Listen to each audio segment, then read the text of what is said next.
Hello, everyone. Good morning, and welcome to another one of these Christmas computer science lectures.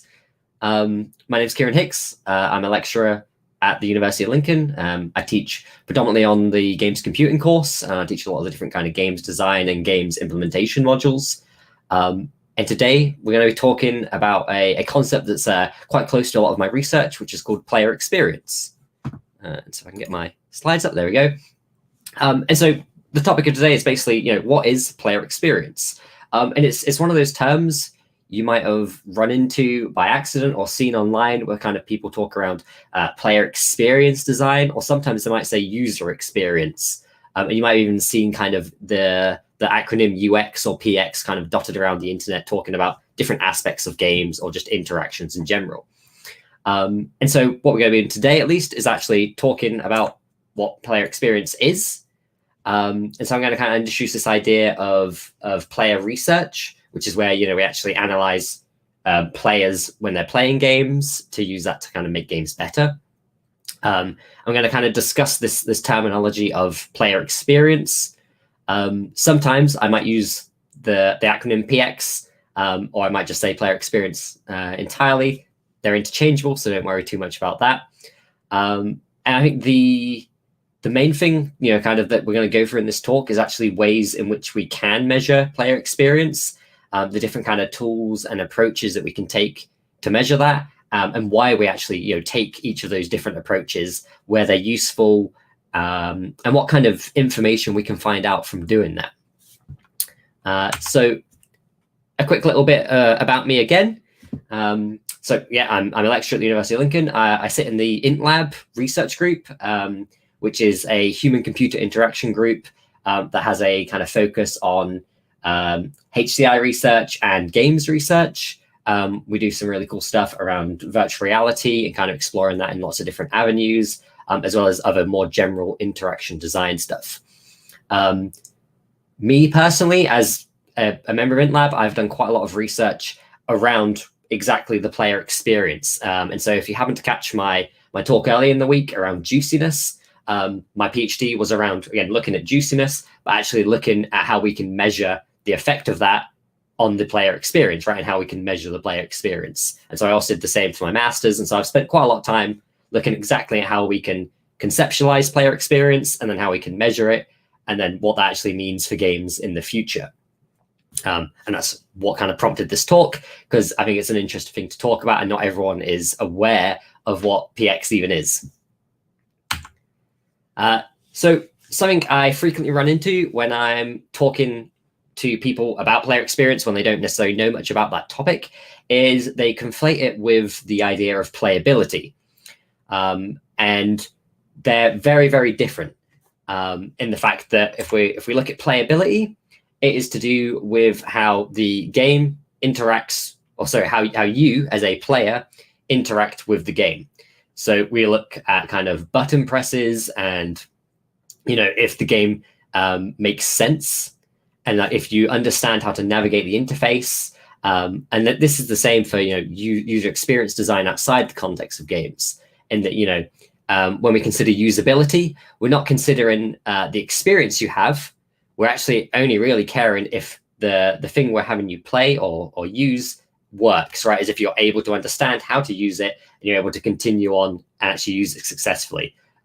Whereas the difference of player experience is we actually then care, assuming that the game is a playable experience, it's bug free and you can play it and figure it out. We then care about the PX side, which is how you feel whilst playing it, right? So that's, what kind of emotions does that game stir up in you? Are you having a good time? Are you enjoying the experience? Is it too challenging? Is it too easy? And then there's this one word I kind of hate as a games designer, and that's, is it fun?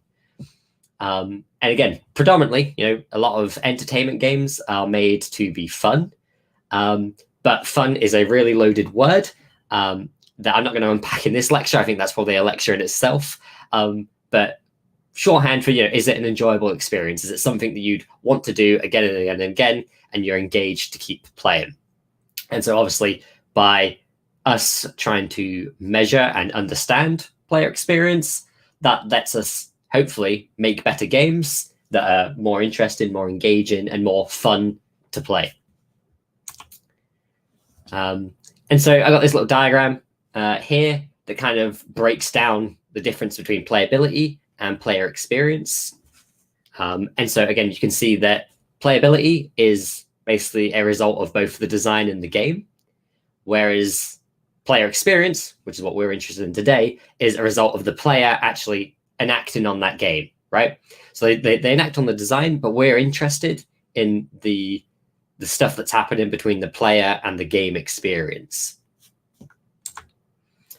But yeah, the next kind of big question that I always get once I've explained what PX is people go, okay, well, why should we even look at this? What makes this worthwhile? Like, we already kind of know, if a game sells lots of copies, then in theory it's a good experience.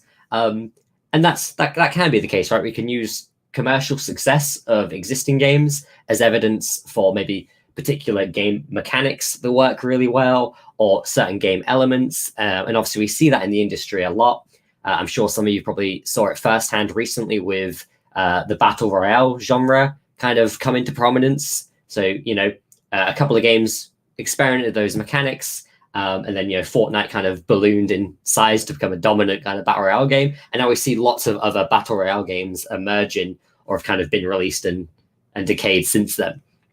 And that's a fine way of understanding what type of game to make. But what that doesn't tell us is why that was fun, right? Why was that type of genre such a rewarding and compelling experience for so many players?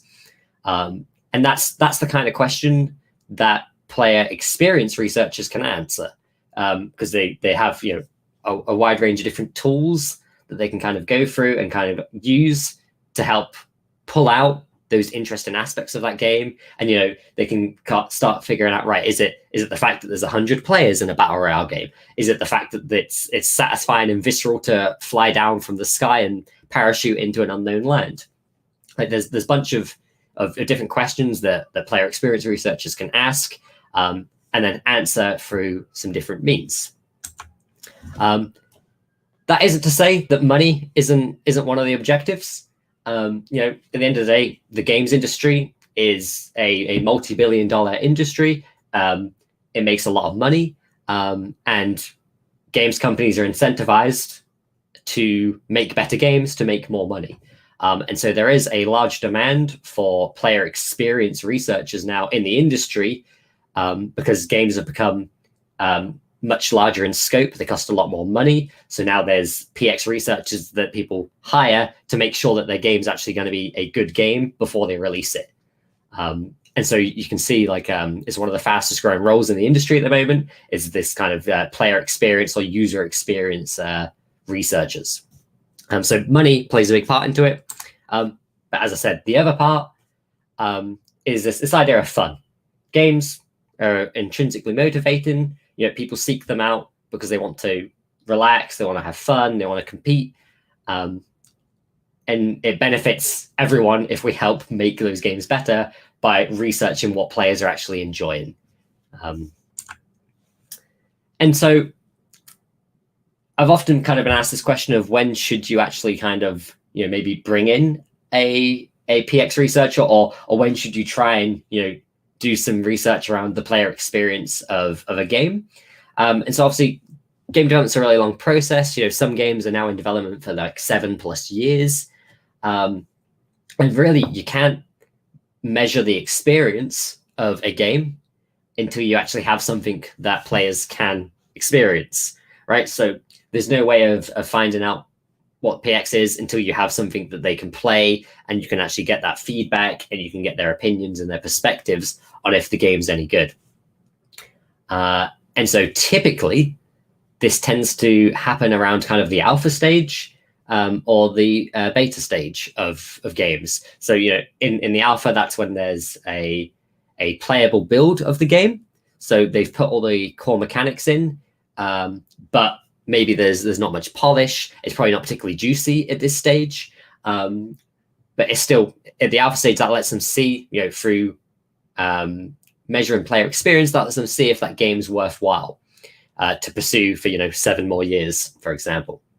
And so we kind of see this as actually one of the kind of key milestones, I guess, in game development now, where frequently, game companies will spend a couple of weeks making a rough prototype of a game, almost making it to necessarily alpha stage, and then they run a small set of kind of user experience tests on their target audience to see if that game's fun already before they devote lots more money to that game experience.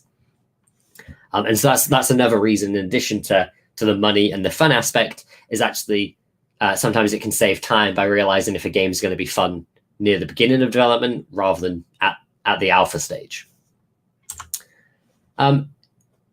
And so, the thing, the interesting things I want to talk about today is actually how to do this. Again, because player experience is a really complex topic. It's multifaceted, and there's lots of different angles you can take to begin to actually measure aspects of the experience. And so I'm going to list through a couple today. It's not an exhaustive list. There's many more that I don't necessarily touch on. But again, if you have any questions about maybe the other approaches we can take, or if you have any questions about the approaches I'm kind of talking about today, chuck a question in the chat box, or feel free to contact me afterwards as well. I'm always happy to talk about this kind of thing. And so the first kind of broad approach that I want to discuss is this idea of almost biometric or physiological responses. And so one way of trying to understand the player experience and what an individual player is going through at any point in time in a game is through measuring their physiological responses. And so here we can see a player who's playing World of Warcraft, and they've got what's called an EEG cap. And basically this is a cap that is picking up, or it's kind of scanning the brain in a non-invasive way. And it's seeing how their kind of brain patterns change whilst they're playing the game.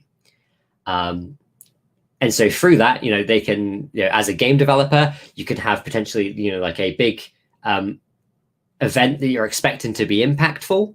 And then you have your player wear this EEG cap, and you measure to see if that is, if the brain's actually picking that up as an impactful event, or if actually the player was focused on something else entirely whilst playing the game. And again, that lets you begin to kind of figure out, right, this is what they're experiencing, but that's not maybe what our desired experience was. Maybe you were, if you're planning to highlight the player's attention, the EEG can let you figure that out. It can also point to what we call indicators of arousal. And so that's basically, enjoyment, or it's another word for enjoyment when we kind of consider physiological responses. And that can be quite useful. Again, in a longer play sessions, you can generate a large amount of data through the EEG cap, and then use that to kind of go, right, at these points, the player was highly aroused. That means they were basically having a positive experience, a positive game experience. And so we should probably try and mimic that throughout the rest of the game and kind of pinpoint what sections of the game are working well, so that they can then learn from those lessons and make the rest of the sections in the game equally as good. And so that's EEGs. And then another kind of physiological response is eye tracking. And so here in this kind of animated GIF that I've got, you can see a player, I think it's Ghost Recon they're playing, but I could be wrong here. And you can see the little white circle that's moving around. That's actually the player's eyes being tracked by a camera and just basically saying, this is what the player is looking at any given time whilst they're playing. And so again, this is really, really useful when you're designing games and when you're trying to figure out what a player is actually processing during in-game events, because you can kind of see the thought process that a player is going through by seeing what they're looking at the most. And then you can use that to help design around that. Frequently, this is used for kind of user interface design. So user interface in this context is, the kind of the information that's displayed to the player, typically that isn't diegetic to the game world. So, things like your health bar or your ammunition count, or your potential level, or experience, all those kind of things, they're part of the UI. And often, like things like a health bar, that's quite a game critical piece of information. That's something that the players need to make sure they have a good knowledge of, and they know what their health is in order to make any informed decisions in the game.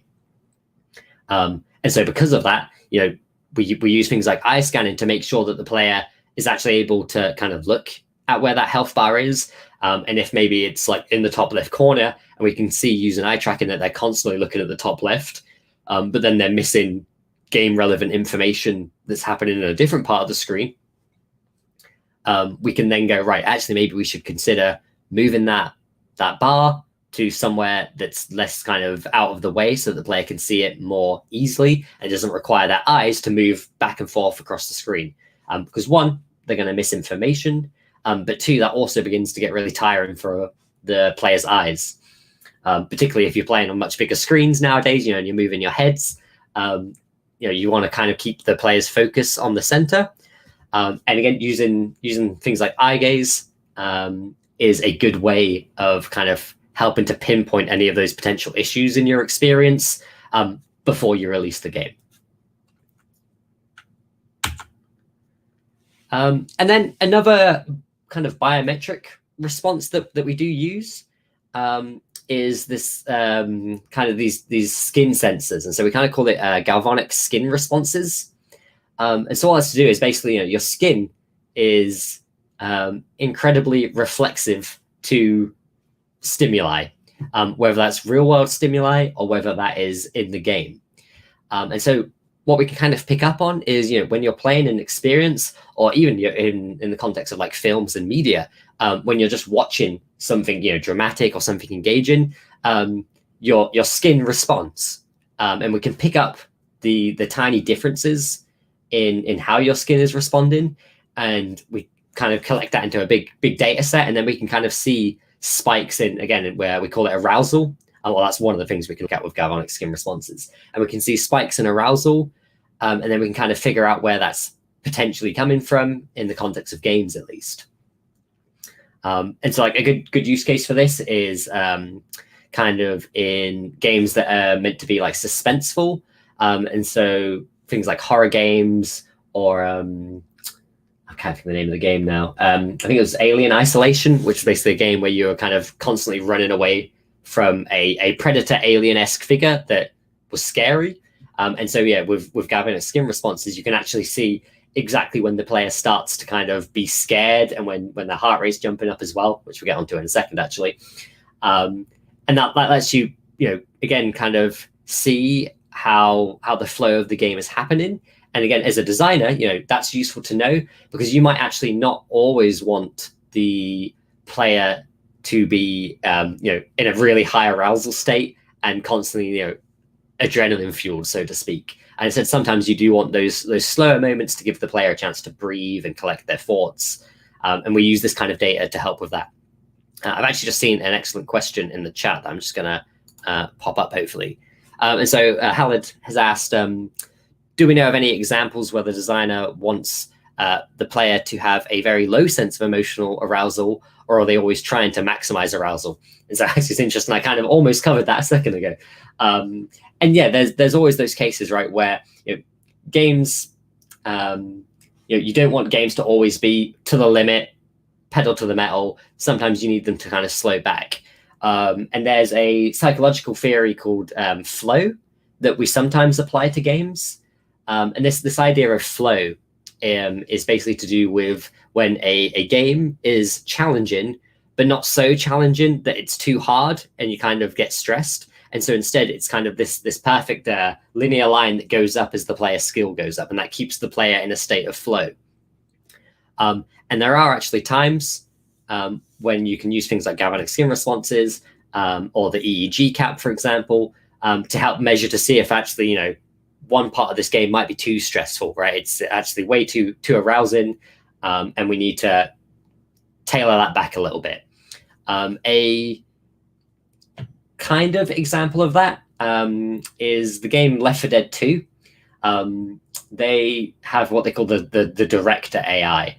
And so for people that don't know Left 4 Dead 2, it's a kind of multiplayer zombie survival game. And so while that doesn't use any types of skin response or any type of biometric or physiological responses, what it does use is player metrics that we're going to get into in a little bit, actually. And so through the player metrics, it kind of can see if the player's beginning to struggle, or if they're, or they've just had like a really heated moment. The director goes, right, let's tailor back the amount of zombies being spawned for a few seconds. Let's give the players a chance to catch a breather, to recollect their thoughts, resupply, communicate with each other. And then after after like 30 seconds of this, the director goes, right, it's time to get straight back into high octane mode. And they crank up the amount of zombies coming in. But they use the metrics of the game to help govern when that happens. So yeah, excellent question, Khaled. We're not always trying to maximize arousal. In some instances, you might be. There's some games where certainly the goal of the game is to get you going and kind of just be, again, pedal to the metal the whole way through. Games like Doom 2016 and Doom Eternal definitely kind of fall into that category, where they typically don't want any downtime from the player, and the game is designed as such, right? It's designed to be constantly moving. There we go. And then the last biometric thing I want to kind of mention, and we kind of alluded to it a second ago anyway, is we also can monitor heart rates of players. Again, the heart rate is something that varies to all kinds of stimuli. Obviously, if you're exercising, your heart rate goes up. But also, if you're in a stressful event, whether that's in real life or in game, your heart rate fluctuates as well. And so again, what we can do as player experience researchers is strap up a player with a heart rate monitor, and then basically collect a large amount of data around the player's heart rate over a longer period of time. So some of these other approaches that we're going to talk about that can kind of be done over the course of like a quarter of an hour. But when you're using biometric responses, you typically kind of have players in for quite a long session, normally an hour or more, so that you can actually get a decent base level measure, is what we call it, of whatever their heart rate is, or like galvanic skin responses or their brain waves. And then you can then use that again to kind of see what impact your games or the events in your games are having on players. And again, there's no there isn't like an ideal heart rate to play games at, if that makes sense. Like there's no gold standard that designers are trying to shoot for, right? They're not going, right, we need to make sure we have 120 beats per minute whilst they're playing the boss battle. And instead, what they're actually more looking at is to see any fluctuations that are happening, and then seeing if they can kind of pinpoint the game events. And then they might, once they found that, right? So say hypothetically they're playing a game, they see that the player's heart rate spikes up to 140 during a boss battle. They then would potentially actually speak to that player afterwards and kind of go, right, when you're in this boss battle, how are you feeling? And they'd collect another means of data to kind of add a qualitative aspect to that question. So they can go, right, we saw the heart rate went up at this point, but we also spoke to the player and they kind of gave a reason to why their heart rate went up. And sometimes that reason can be entirely besides the game. And so, I've kind of seen, for example, a player's heart rate has shot up whilst playing a game. We've asked them, why did that shoot up? Were you really tense? Were you finding it too difficult? And then they've said, oh no, I just saw a cat going past in the window. And so that is actually one of the limitations of some physiological and biometric responses. But some of the pros and the good things of using this type of approach for measuring player experience is one, it's objective. So if you're interviewing players, for example, they are going to give you very subjective information about their experience. But when you're just collecting that raw data from physiological responses, it's objective in that they don't, their bias isn't coming across in that data. That's great. The other aspect is it's quantifiable.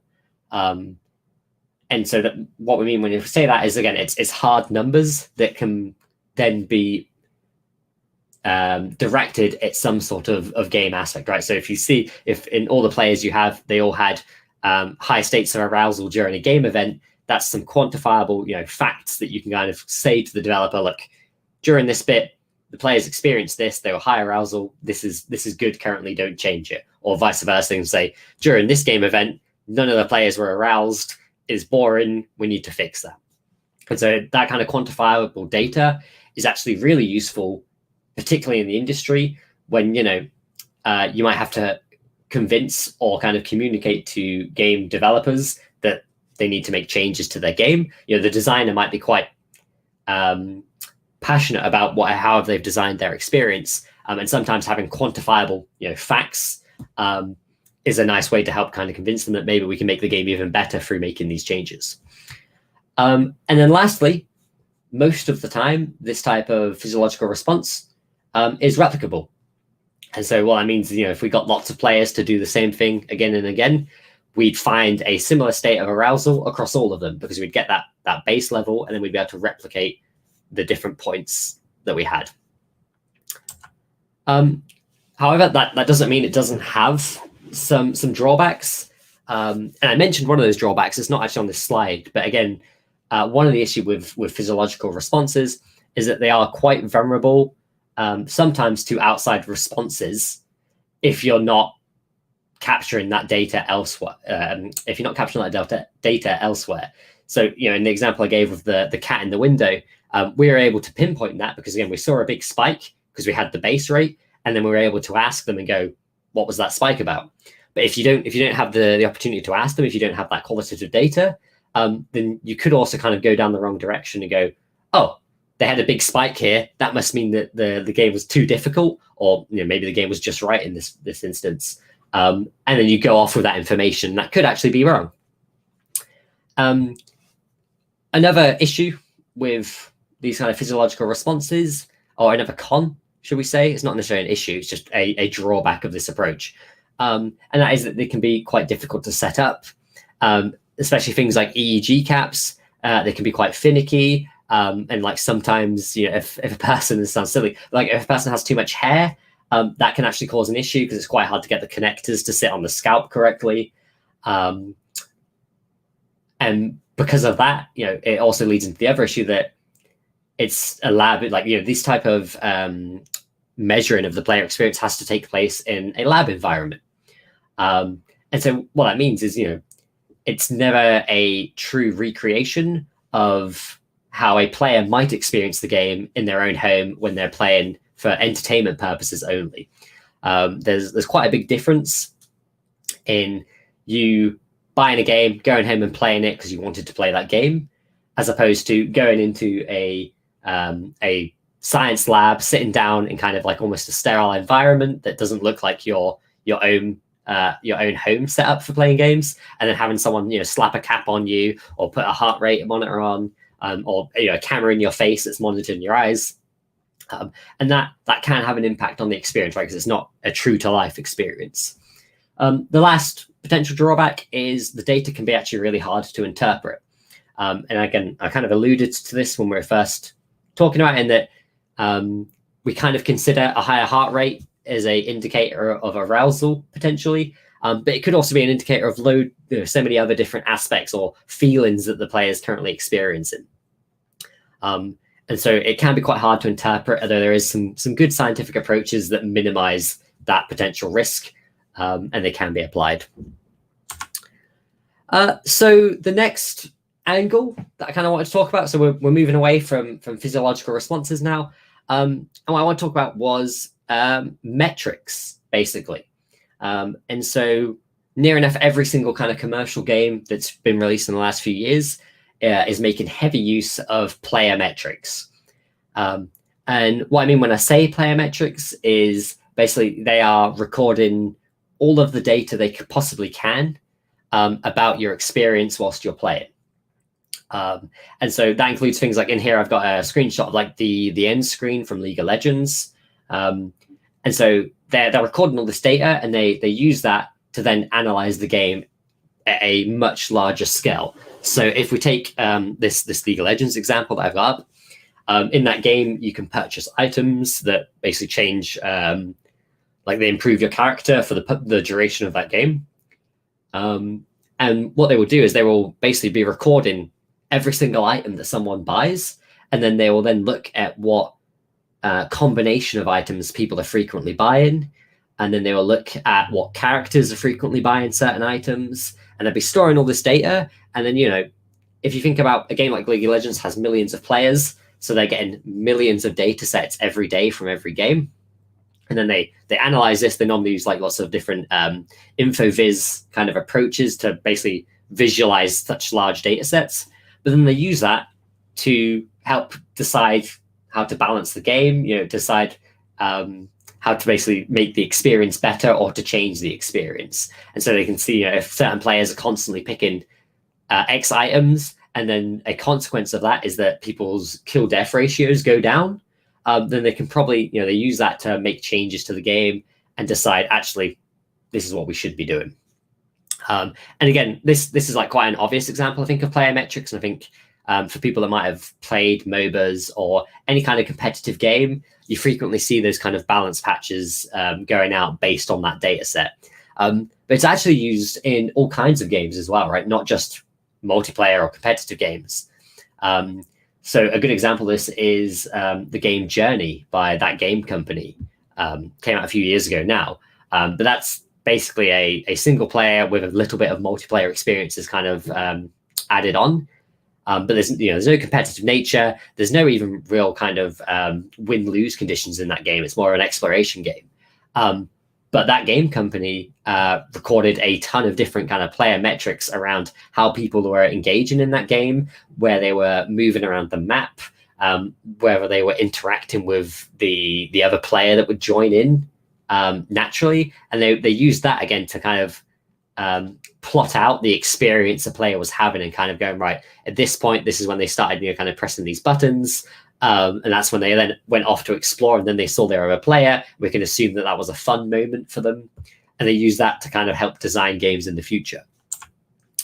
Another kind of aspect of player metrics, or another tool we use in combination with player metrics, is heat maps. And so again, this is widely used, and kind of maybe you might even run across this yourself in competitive multiplayer games. So I think, on the left there is a heat map from Call of Duty. And again, it's quite often used as a way of basically showcasing where players die. So on the right-hand side, those red spots are where combats happened. And then in that left-hand image, those blue spots is when that player's scored kills. And so what this lets us do as designers is really quickly see where hotspots are on the map, where potential choke points might be, and then we can use that again to change the level, potentially change weapons if we're also recording other player metrics. And we use that to make the experience better, right? Like if you see there's a corner that 99% of players, there's a big hotspot, everyone's getting killed in that corner, that's not going to be a good experience for everyone, right? That's a frustrating experience. And so we use this information to change that. Much like other kind of player metrics, it isn't just used for competitive multiplayer games. It's used in single player games as well. So like the campaign missions in Halo, for example, they heat map the routes that players take through the level, and they kind of make sure that, if the heat map's too bright in one area, that means that maybe players are getting stuck trying to navigate through that bit. So maybe it's too challenging, or maybe it's a bit too confusing. Maybe they don't know where they're meant to be going. And the heat map, again, lets you see that those facets of the experience and hopefully fix them. And then also more kind of simple player metrics that are kind of collected by most games is just the hours that players are engaging with the game. And so here, this is actually a really nice chart from Call of Duty, or from several Call of Duty games, that shows how many hours people play single player and then how many hours people play multiplayer. And so in the context of like a really big game, AAA release like COD, that's used to kind of decide, okay, how many designers do we need to, or how many developers do we need to chuck onto which game mode? because obviously you want to put the most hours into the thing that's played the most by players. And so in this instance, so you can use the metrics from all these previous games to go multiplayers, tends to be what people play the most.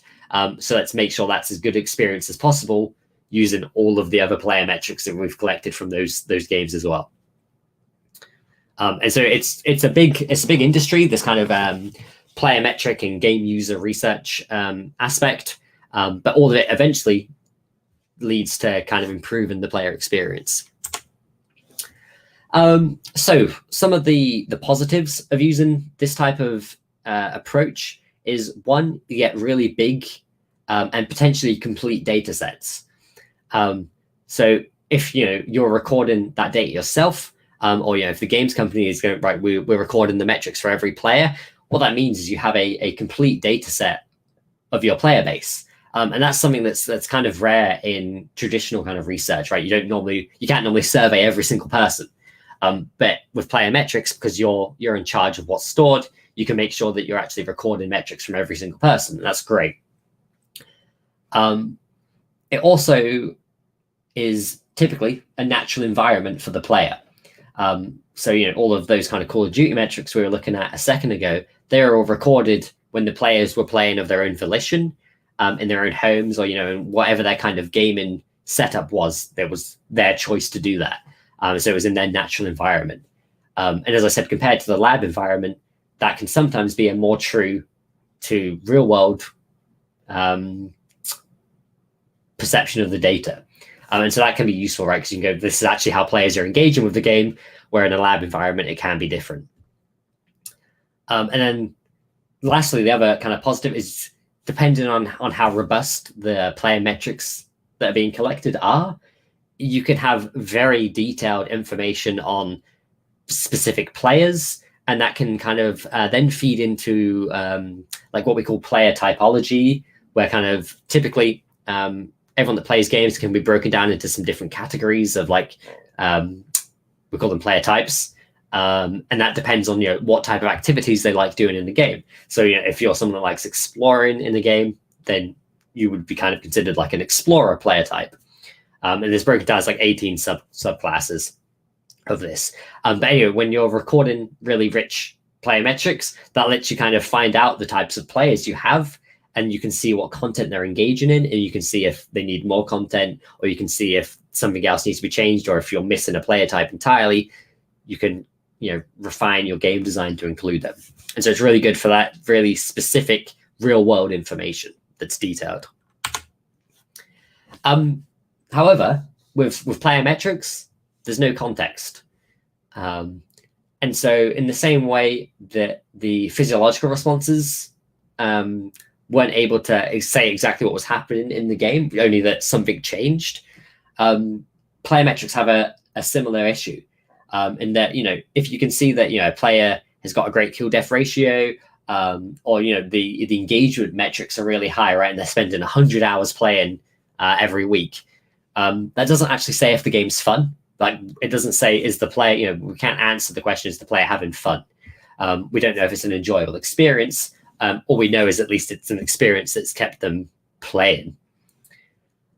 And so that's quite a big issue with player metrics. And again, why typically, when we're kind of conducting player experience research, we normally use like multiple methods at the same time, right? So we might use player metrics, and then we might also use interviews.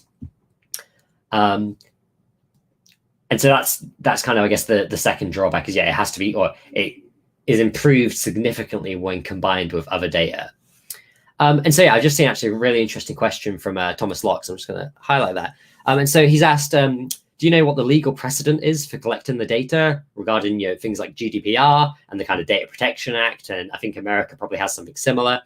And does it need to be retrievable by the user? And so I can speak from my own experience, at least, of conducting player experience research in an academic context. We inform players exactly what data is being collected. They have access to all that data, and they can ask for it to be removed, and it follows all those ethical procedures. In the games industry, typically when you first boot up the game, and you might have just scrolled past it, I know most players do, there's normally like a license agreement, and inside those license agreements is typically basically you saying by playing the game, you agree that your data can be collected and be used for all of these purposes. And then what I'm not sure on is if they're allowed to retrieve it. That's quite an interesting question, Tom, that I don't have the exact answer to. It might be worth just trying emailing someone and saying if you can have your metrics from X amount of games. I have a feeling the license agreement probably says you're not allowed to. But yeah, I'm not entirely sure, but fantastic question. And then lastly, the third approach that I want to touch on, as I said, not the only third approach that exists. There's many different approaches, but one of the ones that I personally use quite a lot is questionnaires. And so questionnaires can be used basically post hoc. So, after a player has played the game and had that experience, we then use questionnaires to kind of help evaluate different aspects of that experience. And so one of the things with games is every single player's experience is unique. And there's lots of different types of experiences that players can have, right? And they can have frustrating experiences, they can have challenging experiences, they can be immersed, they can just be curious whilst they're playing, and all of these different kind of aspects in player metrics and in physiological response, at least, can kind of get lost in the data, right? You can't really pull that information out. Where with questionnaires, you can actually try and approximate that information. There's obviously no guarantee that you're getting exactly what you're asking, but what we have as kind of a player experience research community is we have lots of different kind of validated questionnaires that exist to find out different aspects of all of those different kind of aspects of the experience. So, for example, we have some questionnaires that look explicitly at the immersion of a game, right? And so as a game developer, if you're trying to create an immersive experience, what you'd probably do, is you'd have someone play your game and then you'd have them fill out that bespoke questionnaire around immersion. And so it asks like lots of different questions around, I felt like I was immersed in the environment, or I forgot where I was, and like kind of these different statements. And that lets you kind of have a quantitative score on if they were immersed in that game or not. And through having lots of players playtest your game, you can then begin to get a good picture of if your game's actually doing the things you want it to do. There's also some more general questionnaires that exist. So there's things like the player experience inventory questionnaire that kind of looks at 10 different dimensions of the experience. And then kind of you use that to just go, right, if the player's having a decent score in each of those dimensions, then it's probably a positive experience overall. But sometimes, like I said, you can pinpoint those dimensions and find out the very specific thing that you're interested in finding out as a researcher. And that's really useful. But one of the potential kind of drawbacks of this is it isn't real time. So obviously, to have someone fill out a questionnaire, that inherently means that they have to be taken out of the game and spend time, filling out a questionnaire on pen or paper or through a computer. But they actually have to do it after they've played the game. And so, when we look at the other two approaches I've shown today, physiological and player metrics, they both happen in real time. They're recording the events of the player as they happen. And that's one of the downsides of questionnaires, is that they can't possibly do that. And instead it has to track, the player has to spend attention and energy on filling out those questionnaires. And they can also be quite time consuming. And so sometimes, players actually just don't want to engage with them and they don't want to fill out questionnaires, whereas both the physiological and the metric things, they kind of happen naturally by the player. But they are really targeted. As I said, there's multiple different dimensions of a game experience, and there's questionnaires, or you can even make custom questionnaires for whatever aspect of that experience you're trying to evaluate. So I gave the example of immersion previously, but if you're trying to make a game that's challenging, you can design a bespoke questionnaire for that, or use one of the existing validated kind of questionnaires that has dimensions around challenge, and look at explicitly that bit of the game and that bit of the experience so that you then know how to improve it. And that's really one of the biggest benefits that questionnaires have. So they're reliable in the sense that if you're using validated questionnaires, they've kind of been shown to be able to measure whatever the aspect is that they've kind of been validated in. So, for example, the immersion experience questionnaire, the IAQ, that's been validated to find out if the player is actually immersed in an experience. And so when you apply that questionnaire to your game, the results you're getting are reliable. Because questionnaires are very targeted, that means that they're sensitive to those small changes in the experience. And so, compared to the other two approaches we've seen, that lets you pinpoint really small details of the game, or really, areas that can be improved that you might not have picked up through the other two metrics. The other two approaches. And then, back to the cons. I kind of already alluded to some of these. It is time consuming.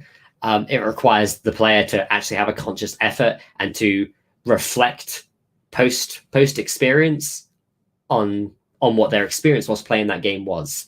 And sometimes you don't, as a player, and I've definitely found myself in this position, I don't always know what my experience was after I've played it, right? Like when I'm in the moment, I'm not necessarily reflecting and going, this is a really fun game. And I'm definitely not thinking that's what makes this game fun. And so, sometimes, players might reflect on that experience, and it might not be truly accurate, or they might not, they might just not really know what aspects of the game were fun, or if they had a positive experience. And that can be a drawback. And so that's pretty much it for the talk, actually. And so I kind of left this slide up because basically, there's lots of different doors to walk through when it comes to player experience and ways of measuring it. Some of the methods I didn't really talk about today. There's stuff around observation. So, that's where kind of we watch people play games, either behind screens so they can't see us, so they can't see they're being observed. Or sometimes you actually, you do observations where they do know they're being observed. And we kind of look at cues and body language and those type of aspects. There's also kind of face observations that we can do sometimes, where we look at, if we see them smile to a game event, that's kind of ticked as a positive because that means that something in the game made them smile. Then we can also sometimes use in-depth interviews. And so that's particularly good if you're trying to really refine an aspect of the player experience and you want to get in deep to what the player is actually kind of going through whilst playing the game. And interviews is a good way of doing that, right? Where you have a long 40-minute interview about that experience with a person that's played it, and you can kind of really tease out the nature of that experience and how to improve it. But my main takeaway, or the main takeaway I want everyone to kind of leave with today, is that player experience is really valuable in being able to make better games. And there's a ton of different approaches that you can use to help measure it. Some of them don't require too much effort from the developer. You can chuck player metrics in relatively easily, but others require, quite a conscious, focused study, to run kind of physiological responses or to run questionnaires. I don't see any more questions in the chat, so I'm just going to wrap it up and say thanks everyone for listening. I hope you enjoyed it. And if you do have any questions, after this video, feel free to send me an email at khicks@lincoln.ac.uk. Or to reach out to me on Twitter or any kind of social media you can find me on. And thanks, everyone.